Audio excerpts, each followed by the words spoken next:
छत्रपति वीर शिवाजी महाराज की, छत्रपति वीर संभाजी महाराज की। महाराष्ट्र के राज्यपाल श्रीमान रमेश जी,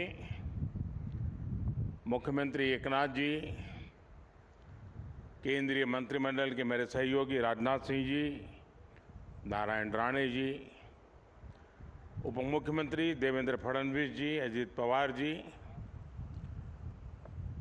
सीडीएस जनरल अनिल चौहान जी, नौसेना प्रमुख एडमिरल आर हरिकुमार, नौसेना के सभी साथी और सभी मेरे परिवारजन,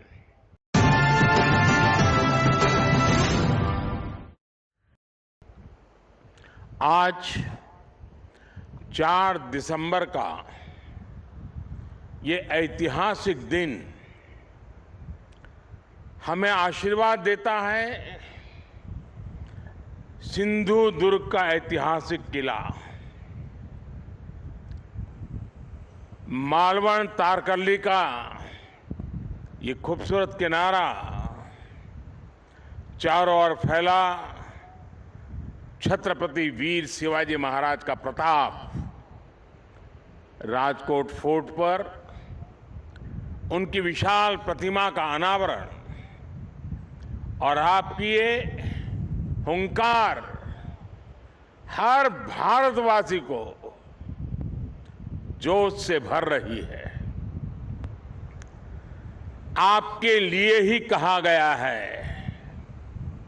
चलो चलो नई मिसाल हो, बढ़ो नया कमाल हो, झुको नहीं, रुको नहीं, बढ़े चलो, बढ़े चलो। मैं नौसेना परिवार के सभी सदस्यों को नेवी डे पर विशेष रूप से बधाई देता हूं।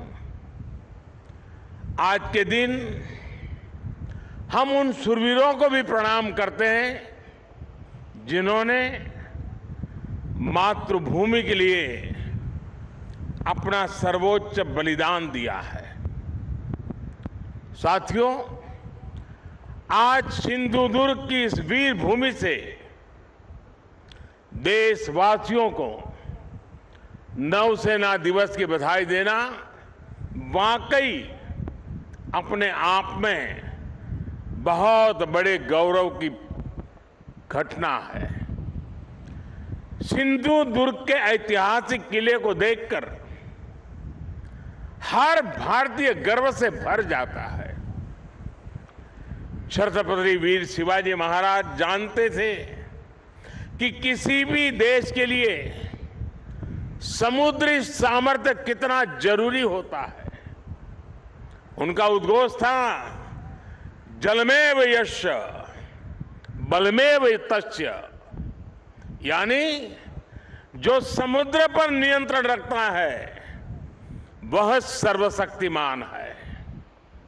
उन्होंने एक शक्तिशाली नौसेना बनाई।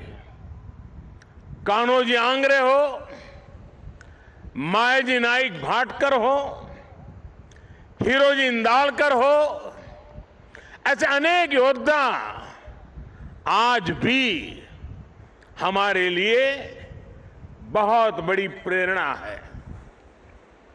मैं आज नौसेना दिवस पर देश के ऐसे पराक्रमी योद्धाओं को भी नमन करता हूं। साथियों, छत्रपति वीर शिवाजी महाराज से प्रेरणा लेते हुए आज भारत गुलामी की मानसिकता को पीछे छोड़कर आगे बढ़ रहा है। मुझे खुशी है कि हमारे नेवल ऑफिसर्स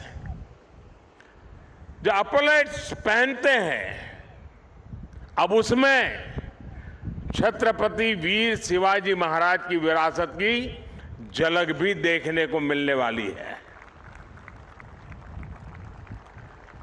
नए एपोलेट्स भी अब उनकी नौसेना के प्रतीक चिन्ह की तरह ही होंगे। ये मेरा सौभाग्य है कि नौसेना के ध्वज को मुझे पिछले वर्ष छत्रपति शिवाजी महाराज की विरासत से जोड़ने का अवसर मिला था। अब एपोलेट्स में भी छत्रपति वीर शिवाजी महाराज का प्रतिबिंब हम सबको नजर आएगा। अपनी विरासत पर गर्व की भावना के साथ मुझे एक और घोषणा करते हुए आज गौरव हो रहा है। भारतीय नौसेना अब अपने रैंक्स का नामकरण भारतीय परंपराओं के अनुरूप करने जा रही है। हम सशस्त्र बलों में अपनी नारी शक्ति की संख्या बढ़ाने पर भी जोर दे रहे हैं।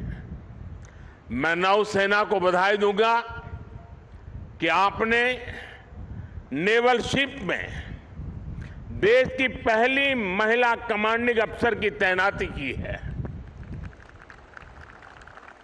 साथियों, आज का भारत अपने लिए बड़े लक्ष्य तय कर रहा है और उसे पाने के लिए अपनी पूरी शक्ति लगा रहा है। भारत के पास इन लक्ष्यों को पूरा करने के लिए एक बड़ी ताकत है। ये ताकत 140 करोड़ भारतीयों के विश्वास की है। ये ताकत दुनिया के सबसे बड़े लोकतंत्र की मजबूती की है। कल आपने देश के 4 राज्यों में इसी ताकत की झलक देखी। देश ने देखा जब लोगों के संकल्प जुड़ते हैं, जब लोगों की भावनाएं जुड़ती हैं, जब लोगों की आकांक्षाएं जुड़ती है, तो कितने सकारात्मक परिणाम सामने आते हैं। अलग अलग राज्यों की प्राथमिकताएं अलग है, उनकी आवश्यकताएं अलग है, लेकिन सभी राज्यों के लोग राष्ट्र प्रथम की भावना से ओतप्रोत है। देश है तो हम हैं। देश आगे बढ़ेगा तो हम आगे बढ़ेंगे। यही भावना आज हर नागरिक के मन में है। आज देश इतिहास से प्रेरणा लेकर उज्जवल भविष्य के रोडमैप तैयार करने में जुट गया है। लोगों ने नकारात्मकता की राजनीति को हराकर हर क्षेत्र में आगे निकलने का प्रण किया है। यही प्रण हमें विकसित भारत की ओर ले जाएगा। यही प्रण देश का वो गौरव लौटाएगा जिसका ये देश हमेशा से हकदार है। साथियों, भारत का इतिहास सिर्फ 1000 साल की गुलामी का इतिहास नहीं है, सिर्फ हार और निराशा का इतिहास नहीं है। भारत का इतिहास विजय का इतिहास है। भारत का इतिहास शौर्य का इतिहास है। भारत का इतिहास ज्ञान और विज्ञान का इतिहास है। भारत का इतिहास कला और सृजन कौशल का इतिहास है। भारत का इतिहास हमारे सामुद्रिक सामर्थ्य का इतिहास है। सैकड़ों वर्ष पहले जब ऐसी टेक्नोलॉजी नहीं थी, जब ऐसे संसाधन नहीं थे, तब उस जमाने में समंदर को चीरकर हमने सिंधु दुर्ग जैसे कितने ही किले बनवाए। भारत का सामुद्रिक सामर्थ्य हजारों साल पुराना है।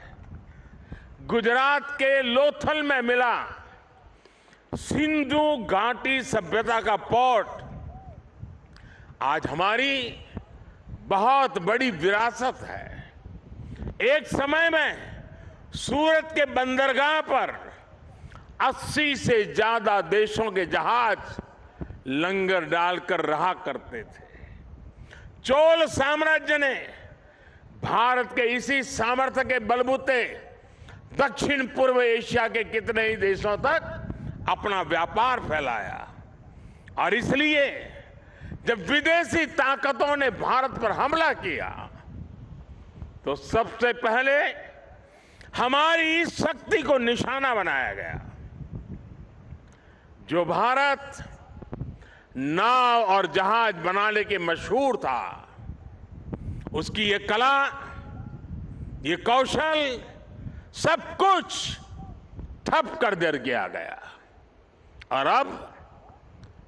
और जब हमने समंदर पर अपना नियंत्रण खोया, हमने अपनी सामरिक आर्थिक ताकत भी खो दी। इसलिए आज जब भारत विकसित होने के लक्ष्य पर चल रहा है तो हमें अपने इस खोए हुए गौरव को फिर से पाकर के ही रहना है। इसलिए ही आज हमारी सरकार भी इससे जुड़े हर क्षेत्र पर फोकस करते हुए काम कर रही है। आज भारत ब्लू इकोनॉमी को अभूतपूर्व प्रोत्साहन दे रहा है।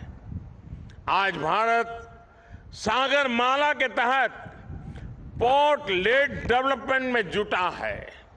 आज भारत मैरीटाइम विजन के तहत अपने सागरों के पूरे सामर्थ्य का इस्तेमाल करने की ओर तेज गति से बढ़ रहा है। मर्चेंट शिपिंग को बढ़ावा देने के लिए भी सरकार ने नए नियम बनाए हैं। सरकार के प्रयासों से बीते 9 वर्षों में भारत में सी फेरर्स की संख्या में 140% से ज्यादा बढ़ोतरी हुई है। मेरे साथियों, ये भारत के इतिहास का वो कालखंड है जो सिर्फ 5-10 साल का नहीं बल्कि आने वाली सदियों का भविष्य लिखने वाला है। 10 वर्ष से भी कम के कालखंड में भारत दुनिया में 10वें नंबर की आर्थिक ताकत से बढ़कर 5वें नंबर पर पहुंच गया है। और अब बहुत तेजी से 3रे नंबर की आर्थिक महाशक्ति बनने की तरफ आज भारत अग्रसर है। आज देश विश्वास और आत्मविश्वास से भरा हुआ है। आज दुनिया को भारत में विश्व मित्र का उदय होता दिख रहा है। आज स्पेस हो या फिर समंदर, हर जगह दुनिया को भारत का सामर्थ्य दिख रहा है। आज पूरी दुनिया Bharat, middle east, Europe economic corridor की चर्चा कर रही है। जिस स्पाइस रूट को अतीत में हमने खो दिया था, वो अब फिर से भारत की समृद्धि का सशक्त आधार बनने जा रहा है। आज मेड इन इंडिया की चर्चा पूरी दुनिया में हो रही है। तेजस विमान हो या किसान ड्रोन, यूपीआई सिस्टम हो या फिर चंद्रयान 3, हर जगह, हर सेक्टर में मेड इन इंडिया की धूम है। आज हमारी सेनाओं की अधिकतर जरूरतें मेड इन इंडिया अस्त्र शस्त्र से ही पूरी की जा रही है। देश में पहली बार ट्रांसपोर्ट एयरक्राफ्ट का निर्माण शुरू हो रहा है। पिछले साल ही मैंने कोची में स्वदेशी एयरक्राफ्ट कैरियर आईएनएस विक्रांत को नौसेना में कमीशन किया था। INS Vikrant make in India, आत्मनिर्भर भारत का एक सशक्त उदाहरण है। आज भारत दुनिया के कुछ गिने चुने देशों में है जिसके पास ऐसा सामर्थ्य है। साथियों, बीते वर्षों में हमने पहले की सरकारों की एक और पुरानी सोच को बदला है। पहले की सरकारें हमारे सीमावर्ती और समुद्र किनारे बसे गांवों को इलाकों को अंतिम गांव मानती थी। हमारे रक्षा मंत्री जी ने अभी उसका उल्लेख भी किया। इस सोच के कारण हमारे तटीय क्षेत्र भी विकास से वंचित रहे। यहां मूल सुविधाओं का अभाव रहा। आज समंदर किनारे बसे हर परिवार के जीवन को बेहतर बनाना केंद्र सरकार की प्राथमिकता है।